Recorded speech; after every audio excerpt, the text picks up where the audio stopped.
ચાલો આજે વાત કરીએ એક એવી વીરાંગનાની જેમની ગાથા 1857ના ભારતીય બળવામાં હિંમત અને શૌર્યનો પર્યાય બની ગઈ. એમનું નામ રાણી લક્ષ્મીબાઈ. આ જે વાક્ય છે ને એ ખાલી શબ્દો નહોતા. ના, આ તો એક સિંહણની ગર્જના હતી.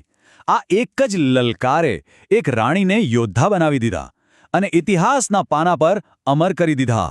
આ એમનો એવો દ્રઢ સંકલ્પ હતો જેણે બધું બદલી નાખ્યું. તો ચાલો એમની આખી સફરને શરૂઆતથી જાણીએ.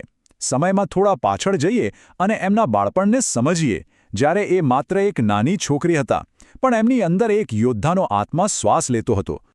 એમનો જન્મ કાશીમાં મોરોપંત તાંબે અને ભાગીરથીબાઈને ત્યાં થયો. પણ દુર્ભાગ્યે જ્યારે એ ફક્ત 4 જ વર્ષના હતા ત્યારે માથેથી માનો સાયો ઉઠી ગયો.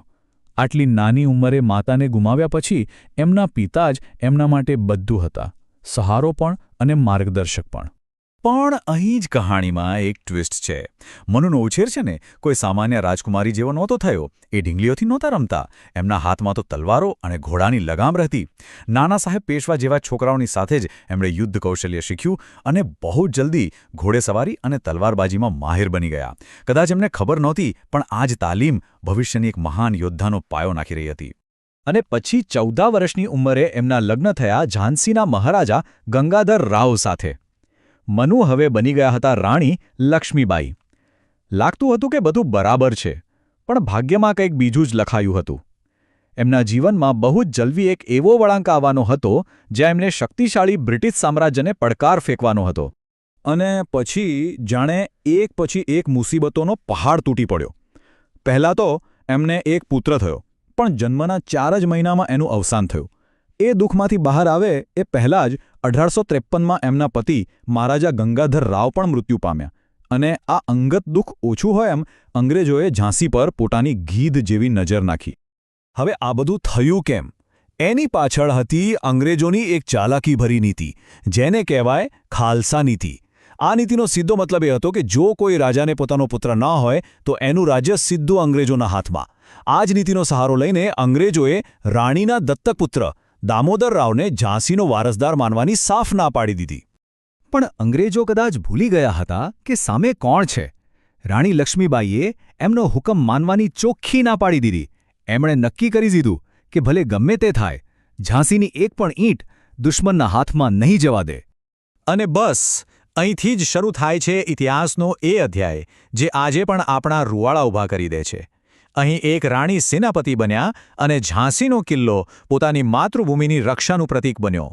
રાણીએ તરત જ આખી બાજી પોતાના હાથમાં લઈ લીધી. એમણે એક સ્વયંસેવક સેના ઊભી કરી. અને તમને ખબર છે એની ખાસ વાત શું હતી?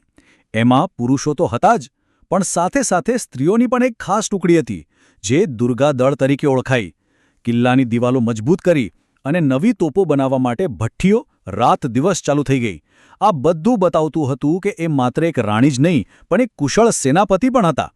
અને આખરે એ દિવસ આવી જ ગયો જેનો ડર હતો. તારીખ હતી 23 માર્ચ 1858. સર હ્યુ રોઝની તોતિંગ સેનાએ ઝાંસીના કિલ્લાને ચારે બાજુથી ઘેરી લીધો. તોપો ગરજવા લાગી અને ઝાંસી માટે 12 દિવસ સુધી ચાલેલા ભીષણ યુદ્ધની શરૂઆત થઈ. પણ કહેવાય છે ને કે ઘરમાં જ જ્યારે દુશ્મન હોય ત્યારે લડાઈ જીતવી મુશ્કેલ બની જાય છે. એક ગદ્દારે કિલ્લાનો દરવાજો ખોલી નાખ્યો, પણ રાણી હાર માનવાવાળા ક્યાં હતા? એમણે પોતાના નાના પુત્રને પીઠ પર બાંધ્યો, ઘોડાની લગામ હાથમાં લીધી અને અંધારી રાતમાં કિલ્લાની દિવાલ પરથી ઘોડા સાથે છલાંગ લગાવી દીધી. આ માત્ર એક ભાગી છૂટવાની ઘટના નહોતી. આ એક માતા અને એક યોદ્ધાની હિંમતની એવી ગાથા હતી જે અમર થઈ ગઈ. ઝાંસી હાથમાંથી ગયું હતું, પણ લડવાનો જુસ્સો હજુ અકબંધ હતો. બલકે એ આગ હવે વધુ ભડકી ઉઠી હતી. રાણીએ બીજા વિદ્રોહી નેતાઓ સાથે મળીને આઝાદીની લડાઈ ચાલુ રાખી. એમણે ફરીથી તાકાત ભેગી કરી. કાલ્પીમાં તાત્યા ટોપે જેવા બીજા ક્રાંતિકારીઓ સાથે મળીને એમણે એવું કંઈક કરી બતાવ્યું જેની અંગ્રેજોએ કલ્પના પણ નહોતી કરી. એમણે ગ્વાલિયરના શક્તિશાળી કિલ્લા પર કબજો જમાવી લીધો. આ એક બહુ મોટી જીત હતી જેણે વિદ્રોહમાં નવો જીવ ફૂંક્યો. એમને બરાબર ખબર હતી કે આ લડાઈનું પરિણામ શું આવી શકે છે. એમના શબ્દો જ એમની હિંમતની સાબિતી છે. એ જીત અથવા મૃત્યુ બંને માટે તૈયાર હતા. એમના માટે આ માત્ર એક યુદ્ધ નહોતું, આ સ્વતંત્રતાના યજ્ઞમાં એક આહુતિ હતી. અને પછી આવ્યું ગ્વાલિયરનું એ અંતિમ યુદ્ધ. એ દ્રશ્યની કલ્પના તો કરો. ઘોડાની લગામ દાંતમાં દબાવેલી, બંને હાથમાં ચમકતી તલવારો અને ચારે બાજુથી ઘેરાયેલા દુશ્મનો. એ એકલા જ અંગ્રેજ સેના પર વીજળીની જેમ તૂટી પડ્યા. આ દ્રશ્ય એમની અજોડ બહાદુરીનું જીવંત પ્રતીક છે. અને જ્યારે એમણે વીરગતિ પ્રાપ્ત કરી ત્યારે એમની ઉંમર કેટલી હતી ખબર છે? ફક્ત 22 વર્ષ.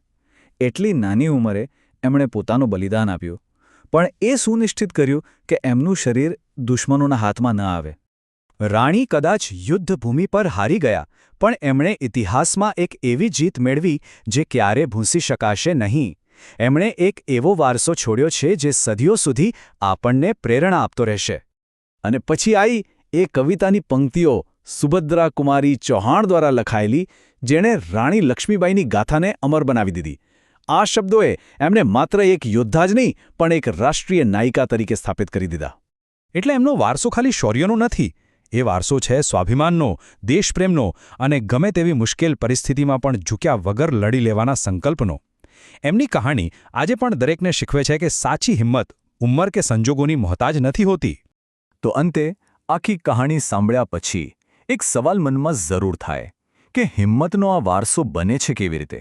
શું એ માત્ર યુદ્ધના મેદાનમાં જ રચાય છે કે પછી આપણા રોજિંદા જીવનમાં પણ અન્યાય સામે ઉઠાવેલો અવાજ એક વારસો બની શકે છે? આ વિચાર સાથે જ આપણે અહીં અટકીએ છીએ.